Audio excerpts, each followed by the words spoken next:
Hi, and welcome to Filmmakers Compass podcast, a show where we talk about movies and, well, more movies. I'm D-Man, joined by CP, and we have another great episode of the podcast in store for you guys. CP, how are you doing today?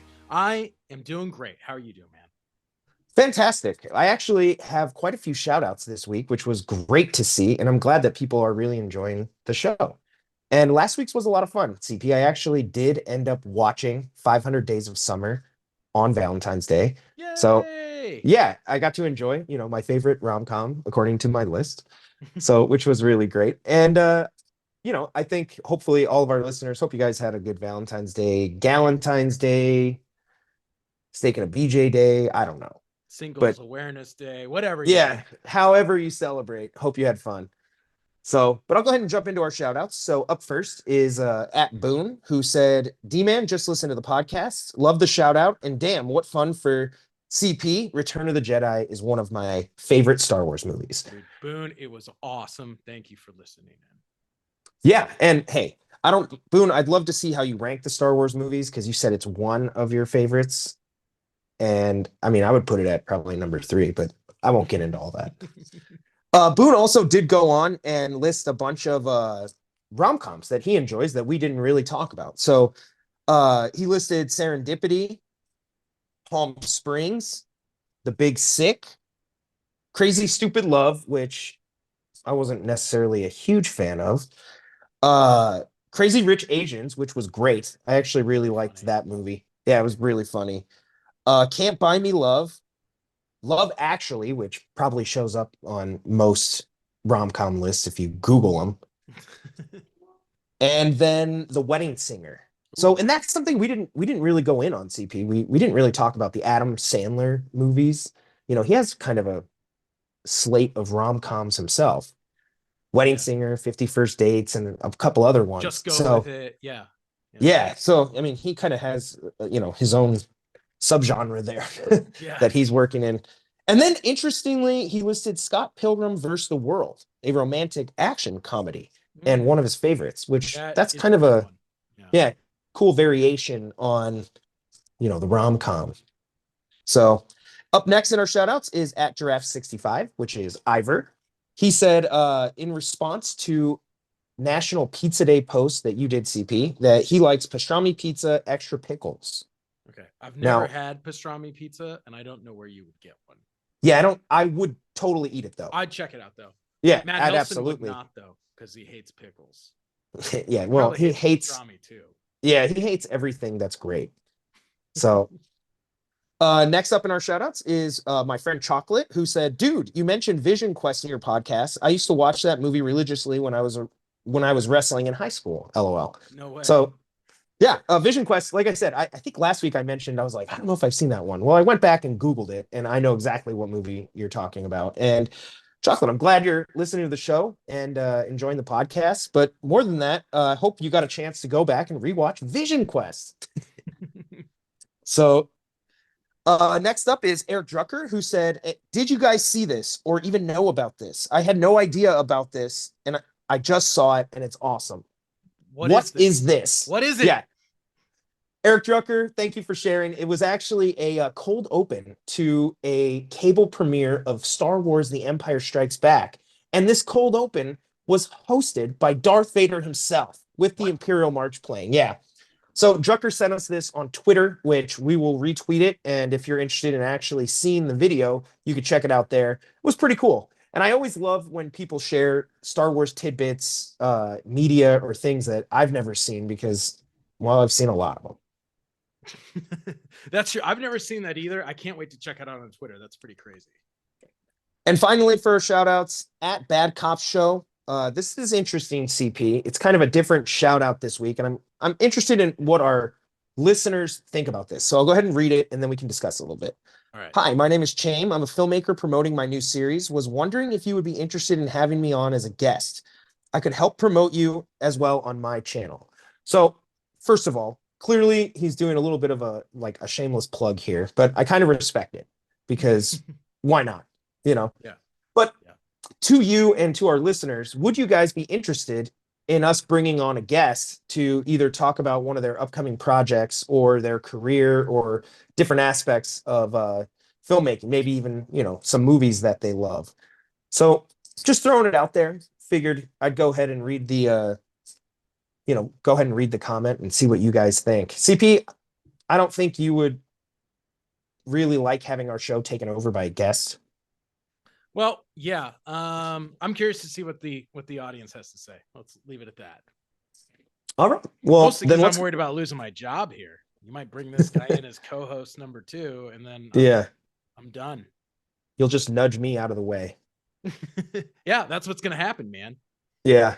Well, speaking about losing your job, one of our topics this week is about AI and artificial intelligence, particularly when it comes to writing and script writing.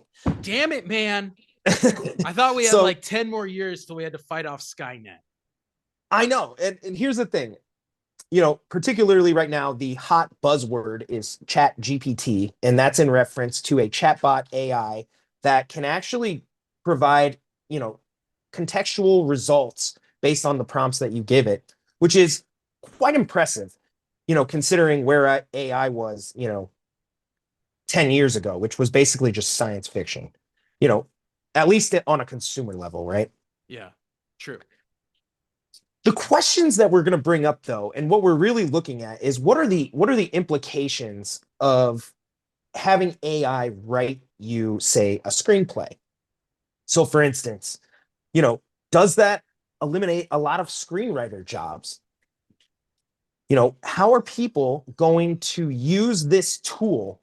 Is it going to make screenwriters better? Maybe. You know what I mean? Like, it totally could enhance what screenwriters are capable of doing, and especially the speed of it, right? I think right now it's still in a very limited phase. So the idea that a chatbot is going to replace a writer at this moment in time is very unlikely. But it could help you get like a first draft. It could help you find some inspiration. It could help you write character bios, but more than likely, you're going to have to edit that screenplay. You are going to have to put in the work on top of that to get, the creative piece of work that you really want. So, CP, All right. in our pre-production meeting, you kind of raised some interesting questions around what could happen with AI in the writing space. And those are interesting because no one knows yet how all of this is going to shake out, how people are going to rule. So I don't know. What are your thoughts? Well, I mean, I know you actually played around with it. I only have minimally. It seems like, as you mentioned, it's very amateur in its ability to write sophisticatedly, right? Yes. Obviously, as AI technology evolves, that will change. But I I think sometimes when new technology comes out, we get a little ahead of ourselves and think, oh my gosh, the world's changing. And that's not always necessarily the case. One of the first things that I would point to is what about guilds? Obviously, the Writers Guild is very powerful. We have seen them take action as one of the most powerful forces within the industry a couple times over the last 2 decades, as Writers Guild mandates have forced the industry to transform. And the Writers Guild could come down very heavily on studios and prohibit the acceptance of AI written content, solely AI, partially written by AI. And it could even go to the extent that maybe films written by AI are no longer eligible for the Academy Awards, right? Yeah. Or for that matter, maybe even copyright protection, right? We don't know yet how, courts and laws that will be passed will affect, the outcome of these scripts. So, you might be able to have AI generate the next big action blockbuster, and you get some really cool characters, in the vein of, say, Indiana Jones or, you know, uh, Jason Bourne. You create a new action franchise around this AI generated script, but at the end of the day, you don't actually own the copyright or any of the licensing to this specific thing. Other people can take it and make their own version of Jason Bourne. Another studio can make their own variation because maybe, yeah, maybe we rule that, hey, if you're going to use AI, it's open to everyone, Yep. which that would be interesting. I mean, imagine that. Like, you create some really cool thing and then other studios can just do their own variation on it. Well, considering that, especially in this day and age, IP is the true power in Hollywood, right? That is the content that studios want, the ability to take existing IP, repurpose it, repackage it, turn it into action figures and theme parks and everything, right? And Mm-hmm. if at some point this AI regulation, which will come, right? I mean, Yeah. all new technology is eventually regulated. Right now, we're just in the Wild West phase. The European Union has already started limiting what realms of data AI has access to. So at some point, more regulations will be ruled out. But if it is exempt from copyright protection and you can't truly profit off it the way that you could with IP that is wholly created, and you know people have made a lot of money off Star Wars, man. Right. I mean, Disney paid a lot just to, bring it into their arsenal here, like $4 billion, which is that nothing to scoff at. But more than that, I think you look at something like you said. So you have the writers guilds, right? And you may have this sense that like if you're using AI generated scripts or screenplays, you aren't eligible for the Academy Awards, right? Mm-hmm. You might find that a lot of really talented actors won't take projects that were AI written because they would no longer qualify for that Yep. sort of recognition for their performance. Yep. So, and as you mentioned, there are the actual guilds. So that may not be necessarily a personal choice for some of these actors. To be a member of the guild, they may prohibit them from working on projects that use AI generated scripts, right? And then obviously with the Writers Guild, I'm assuming this will come to pass, but that you won't be able to claim ownership in the Writers Guild if you just use an AI to write your movie. Yeah. I'm assuming that will happen. That seems pretty sure. No, you bring up a good example. And for studios, what is the benefit? And that's what it's going to come down to. If the cost is you save, you know, $50,000 on hiring writers on a film, but if you the trade-off is you lose access to IP protection, it's no longer eligible for the prestigious aspects of content creation. It may even be sort of blacklisted within the truly artistic portion of the community, kind of like in the same way Scorsese and Tarantino have come down really hard on the quote unquote Marvel formula of movie making. Mm-hmm. We might see a shift away from the easier route. Yeah. And you have to wonder how much money that would actually save. I mean, I can't think in the long run it would be worth getting rid of writers, correct? I mean, I wouldn't think so. And I think the other thing goes down to a lot of time when we think about AI, right? And you've talked about this, we we think it's sort of the end all and be all, but AI is really good at select traits. It isn't capable of doing everything human beings can do. Yeah. What it does really well is it analyzes data and it makes comparisons and it groups things super, super fast. AI is good at replicating existing information and categorizing. It's not necessarily good at creating Yeah, I was going to say it's new not content. creative. Yep. And it certainly can't draw inspiration from, the pain that somebody felt from an experience. You could tell it about your experience, but it doesn't know that pain. It doesn't know what somebody went through. And that's, rightfully so, a wholly human experience. And it's one of the reasons that, we enjoy works of art as much as we do, because it's that shared human experience. And so when you add AI into the mix and you're taking the human element out of the writing, it does make you wonder to what degree will humans actually connect with those works of art? And B, if we can ever mine the depth of feeling that humans have when it comes to very specific things. Yeah. Seems unlikely. Yep. I agree. So I think writers, don't fret. I don't think your jobs are in jeopardy the way, some of the headline articles are declaring. I do, however, think AI, and like you said, I've messed around with Chat GPT. I do think it actually can be a tool for writers, though.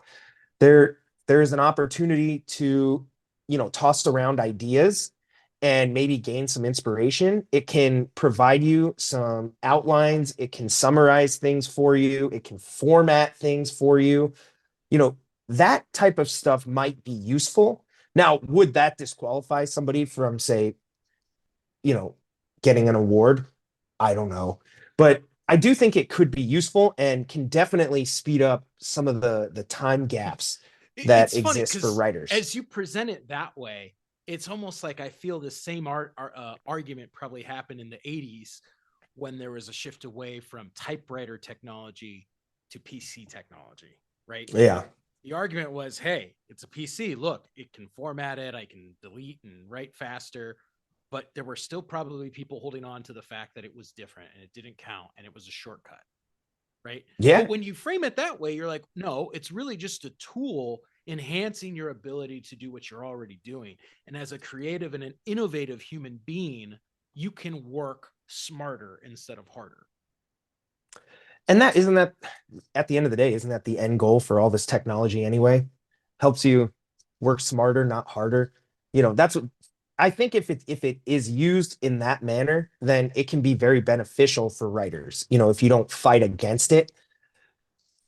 But I think, after this conversation, I agree. I don't think we're going to be watching blockbuster movies written by AI chatbots.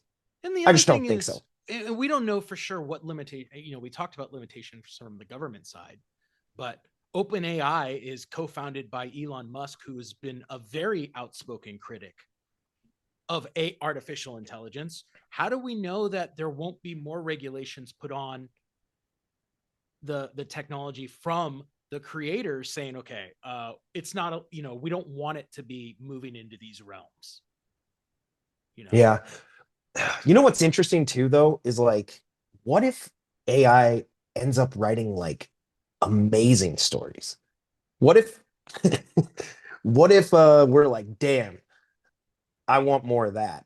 And we end up going the other way where we're not rejecting AI stories as lesser than. We're actually like, this shit is awesome. Well, then apparently all we're going to do is sit at home, live off our UBI, and watch AI generated content for the rest of our lives. I don't want to dig too deep into that one, CP. But I will say, I mean, who knows? Like, what if like one of the AI chatbots ends up being like a fantastic writer, and we're like, damn it, if these movies aren't just amazing. I don't know. Yeah. I'd give it a shot. I'd love to see what AI would come up with.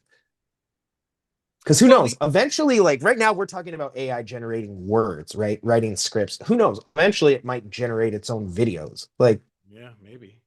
I don't know. I don't know what they'll be capable of 10 years from now. So we're still in the early stages of AI. But writers, I will throw out there, I think your jobs are safe. I think if you use it as a tool rather than, something to actually just write your script, it can probably be very helpful. So, but to any of our writers out there, let us know your thoughts. Are you worried about AI taking your job? Have you used it? Do you see it as, a complementary tool in your toolkit? Or, is it Skynet, the enemy? Oh, it's probably Skynet. Skynet is coming for us at some point. Well, all right, CP. That'll end the discussion on Chat GPT because we'll throw that one to the listeners and see what people have to say on it now. And maybe we'll pick that up again if there's any major changes or, we find out that like, Avatar 2 was written by a chatbot. But speaking of new content, now I'm not bringing this up because I want to piss you off, but I feel it will nonetheless. James Gunn has announced the new slate of DC films that he plans on, using in his DCEU or his shared universe with DC Comics characters.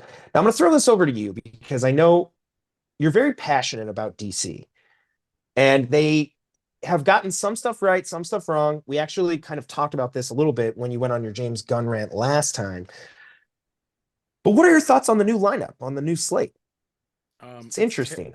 No, it's terrible, and it's mostly because of James Gunn. Wish that guy would just quit, or get fired, or I don't know, become a monk, something, so he's not making content. Well, here's the thing. He did have a lot of success over in Marvel, and he's essentially taken on the Kevin Feige role over at DC and Warner Brothers.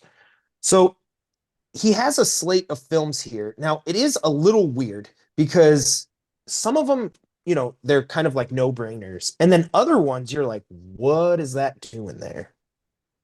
Mm-hmm. So should we just run through it? Let's just go through it. I think that's the best way to get into this. Okay. So first up, we have what looks to be an animated 7-episode animated series called Creature Commandos. Now, Mhm. I don't know. I honestly don't know what this is in reference to. It's an old book series. It's an old series of comic books, like not that old, but I've never read it. I do have my friend John is a big fan, and he's really psyched about it. So we'll see. Okay. It's a 7-episode animated series and it's written by James Gunn. So obviously he has contributed to the DCEU before in the form of Suicide Squad and some of the characters that spawned out of that. So I mean, him as a writer on this, I mean, does that get you excited? Did you like Suicide Squad? I mean, I know we did a movie remake time on it, a Let few me episodes ask you, ago. D man, how many movies has Kevin Feige written? Zero. Yeah, He's just the producer. exactly. I think sometimes we run into a problem when one creative person wears all the hats on a project Hmm. because they don't get the Okay. necessary creative friction. There's no one Gotcha. telling James Gunn no. And I think if he's going to be the guy calling the shots, then he He's needs to got to have be the guy no vote saying no. into Yeah. other people's stuff. Yeah. So that's Okay. my first problem with this going forward. Okay, what else do we have? So next up is a spinoff on Gunn's own HBO Max Peacemaker, which came out of Suicide Squad, and that's a show called Waller. So I don't know. This is somebody who's actually been a part of the DCEU since the very beginning, correct? You can go all the way back to the original Suicide Squad. I think that's when, yeah, I think that's when she was introduced. So Viola Davis is returning, and I don't know what I think about this because I'm not 100% sure that I really liked that character at all. She was kind of ruthless and, kind of seemed to be the Nick Fury of the DCEU, sort of pulling some strings from, behind the curtain. But does she need her own show? Obviously, Amanda Waller is very central to lots of the happenings within the DC universe in the comic books, cinematically. I think my issue more of is if James Gunn wants this to be a fresh start and a clean break from everything that existed before, why don't we go full on fresh start and clean break? Yeah. Because this is Which forcing us to acknowledge that now by proxy Black Adam and both the Suicide Squads and all these other things are still tied to this cinematic universe in some way. isn't it weird that of all the things that got disconnected and cut off, he definitely kept Suicide Squad and Peacemaker. You mean he kept all the stuff that he made? Wow, that's so weird. Yeah. So weird. Well, wonder why he So did that. I don't know. For me, that show's probably going to be a thumbs down. I don't think I'll be checking that out unless either the trailer looks phenomenal or they make it kind of an important cog in the overall DCEU machine. Just doesn't interest me. But next up does interest me. And I think it'll interest you too, CP. And that is Superman Legacy. Oh, you mean the Superman reboot? Now, Even though it's I, not a reboot. it's not a reboot. They are recasting Superman. But again, I want to acknowledge this is being written by James Gunn, as well as possibly he might direct I hope he gets butt cancer. it. I like, so literally what you're telling me is this is just James Gunn take on the DC universe. Oh wait, but he already wrote a Superman movie, didn't he? Bring it up every time, Brightburn, and it was sucky. Yeah, that was the Netflix movie, right? No, it came out in theaters, but it was about bad Superman. Yeah, I remember the movie. I just thought it was a streaming movie. I didn't know it was in the theaters. Yeah. I mean, no one All right. saw it. Well, let me go ahead and read you the description. All So right. it Break it says down. it's not an origin story. It focuses on Superman balancing his Kryptonian heritage with his human upbringing, which doesn't sound unique at all. It sounds like Oh, Superman. sounds exactly like every Superman movie we've Yeah. ever seen. Oh, but it's totally new and different. He is the embodiment of truth, justice, and the American way. He is kindness in a world that thinks that kindness is old fashioned. And then that was it. All right. I'll give him that last line is relevant because um we haven't really had the kind of old school look at Superman really since like the Richard Donner movies. So that's kind of interesting. It sounds like it's much more of a nod back to, I mean, they golden tried to play years. into that with Superman Returns a little bit. A They little bit. kept, wasn't that technically supposed to be like a sequel? I think so. Just wasn't very good. God, Quest for Peace was awful. But all right, next up in the lineup is Lanterns, which it apparently is going to be a TV series, not a movie.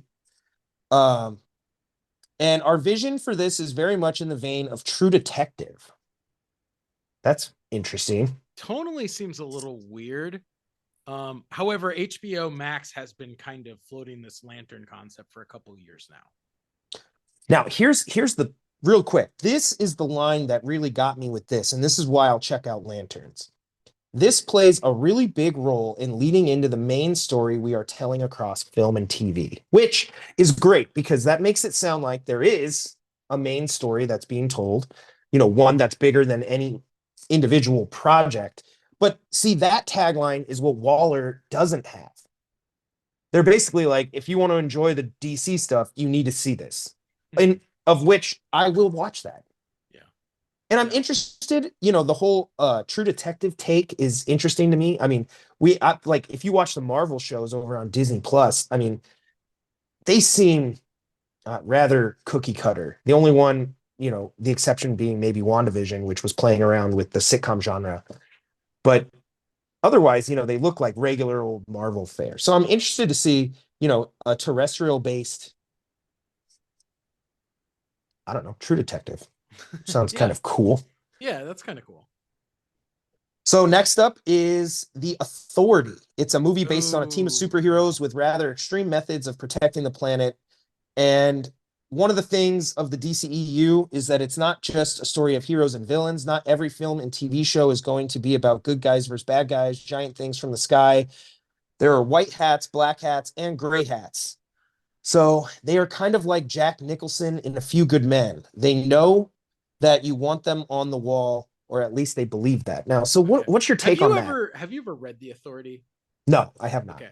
I will. It's kind of like, in some ways, The Watchmen on steroids. Okay. And what I mean is, It's a good pitch. I'd check that out. as Alan Moore wrote The Watchmen, these very complicated characters dealing with their own sorts of traumas and wounds, and much more mature than most comic book characters go. They're like that, but they're even more powerful. In fact, I know there's an issue of The Authority where I think they fight God.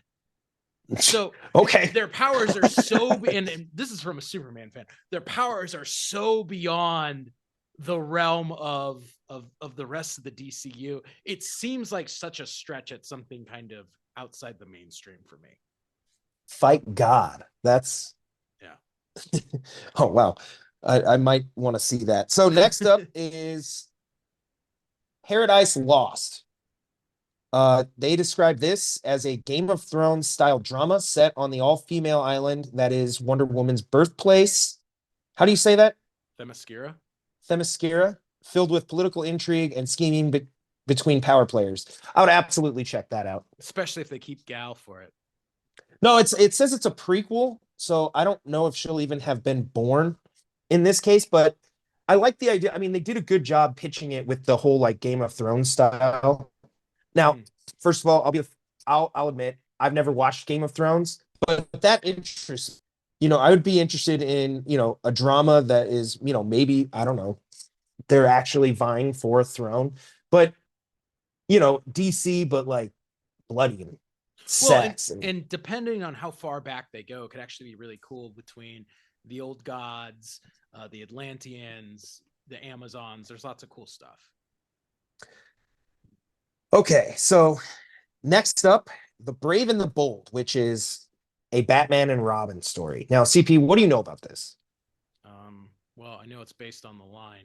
Uh, Personally, not a fan, just because we already got this whole, you know, Matt Reeves Batman thing going, and I don't know why we need to pull another Batman in. We got something This that's is kind of James working. Gunn's quote of The Brave and the Bold. He says, "This is the introduction of the DCU Batman." So apparently Batman proper. Yeah. And he says, "Of Bruce Wayne, and also introduces our favorite Robin, Damian Wayne, who is a little son of a bitch. It's a very strange father and son story." I mean, Well, there you go. what do you think?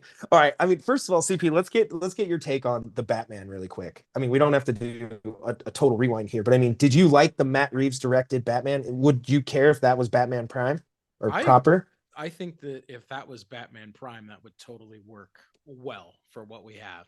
They've established a new tone. They've established a very distinct style, and fans enjoyed it. So I have to ask you then, why in the world are we going to have two Batmans? Well, again, I'm going to get to the point that if we're going to have two Batmans, why aren't we having two Supermans or Wonder Womans or whatever, and just continue with the damn Snyderverse, please? All right. Well, I don't know why you would want two variations. Now, I know Batman's very popular, and obviously, I think as a character can carry two different Well, variations. I think it's more from a political perspective. Whereas if he kills the Matt Reeves, the Batman, fans are going to lose their minds. Well, next up on this list is actually the Batman sequel, which doesn't have much information about it, but does not take place in the DCU. So we're not really going to talk about that then, because, we're also not going to talk about the Flash and Aquaman and and Shazam Joker 2 and all that. 2 and all that Those stuff. aren't a Yeah. part of this new slate. So after that, though, we have Booster Gold, an HBO Max series based on a unique, lesser known hero created in 1986, of I'm which actually really psyched because I love Booster Gold. all right, can you tell us a little bit about that? Because I don't know who that is. Is that a Boost, person? yeah, Booster Gold. He actually travels from the future into the past, and he uses future technology to be a superhero. But he's kind of a cornball. Like he's a funny character, and he's Okay. entertaining. And actually, it's very much in the style of how Gunn writes. Okay. Now, would you be okay if he wrote that one, I'd give him Booster Gold. That would be fine. but not Superman? No. Okay. Well, next up is Supergirl, Woman of Tomorrow, and it says, taking its cues from the recent Tom King written miniseries, this movie promises a different take than what most think of when Superman's cousin comes to mind. We will see the difference between Superman, who was sent to Earth and raised by loving parents from the time he was an infant, versus Supergirl, raised on a rock, a chip off of Krypton, and who watched everyone around her die and be killed in terrible ways for the first 14 years of her life. Sounds kind of dark. I'm actually psyched about it. They haven't really done Supergirl justice in any way. There was in the Okay. 80s that Superwoman movie, which is really bad. So I do think it's the right time to give the character her film premiere. Okay. I mean, that's interesting. Like, almost a juxtaposition to the premise or itch for the Superman legacy movie, where, Yeah. he has kindness in a time that doesn't appreciate that, right? She's not, she's kind of the antithesis of that. Yeah. So next up, we have Swamp Thing. And here we go a different direction. A horror film that promises to close out the first part of the first chapter of the DCU. So Okay. that's interesting. They're going horror here. I don't understand it. When they launched DC Universe, the streaming service, from which we got some amazing series, Doom Patrol, Titans. One of the initial series was Swamp Thing, and it was actually amazing. Okay. Fans loved it. They ended up cutting the series short and canceling it because apparently it wasn't viable enough for the general public. So I don't know why they're diving back into Swamp Thing when you had a very successful Swamp Thing prototype of what it should look like, you know? Okay. Now it says it's closing out the chapter. I gotta ask you, what are what do you think about not having an Avengers style team up film? Because it doesn't seem like these projects cross over too much. They're sharing a world, so we might see hints of things, right? Like Wayne Enterprises, or there might Yeah. be things, but it doesn't sound like they're actually really crossing over, and they don't have like an assemble style movie where everybody actually does come together. Yeah. It Good seems weird to me. decision, bad decision. Again, it's probably because he's going to get way too much flack if he says he's outright making a new Justice League movie in 3 years. Okay. So they're going to lay the groundwork, you think, and depending on the success of the varying shows, they'll probably determine how they want to do that team up movie. The other thing is, Because I don't know that they know for sure what people they've been wanting their Justice League, right? well, they don't have Wonder Woman here. There's no hint of Aquaman anywhere. You know, how are they going to do that? I mean, Technically, a decision hasn't been made regarding the Ezra Miller Flash, if there's going to be sequels. So there's a lot up in the air where they're probably not sure who the cast of characters that they can even put in the Justice League are. Right. and the Because way, the main sevens changed throughout the years. yeah, obviously, just like the Avengers. I mean, or any teams, X-Men, there's an original team, but all kinds of variations. Yeah. Guardians, all of them. Uh, so something to take note of is, I think in the MCU, just worth noting, they call their phases, phase one, phase two, phase three. I got it looks like from this article that they are calling these chapters. Mm-hmm. Kind of cool, I guess. Mm-hmm. A little bit different, Yep. not just straight copying the MCU here. Ripping off the MCU. Something else that I like from this announcement is that they seem very invested in both films and TV, where I feel like in the MCU, the films are still The like the driving gold force standard. and the Right. series are kind of an afterthought. Right. They're a little bit more in depth on some of these kind of side characters, how, right. But the films are where all the money's made. It's where they're pushing the overall MCU narrative there. Mm-hmm. Here it sounds like they're splitting it between film and TV, Yep. and that each will kind of carry somewhat equal weight. So that's interesting. Yeah. That is interesting. So, do you have HBO Max? Of course. Okay. Because I'm assuming everything's coming to HBO Max, which is good. I would think so for for their brand and for making sure it's all in one place. Yeah, that's probably a smart move. Okay. Any final thoughts? I know, do you have anything you want to say to James Gunn? You mean other than the fact that I wish that he got butt cancer?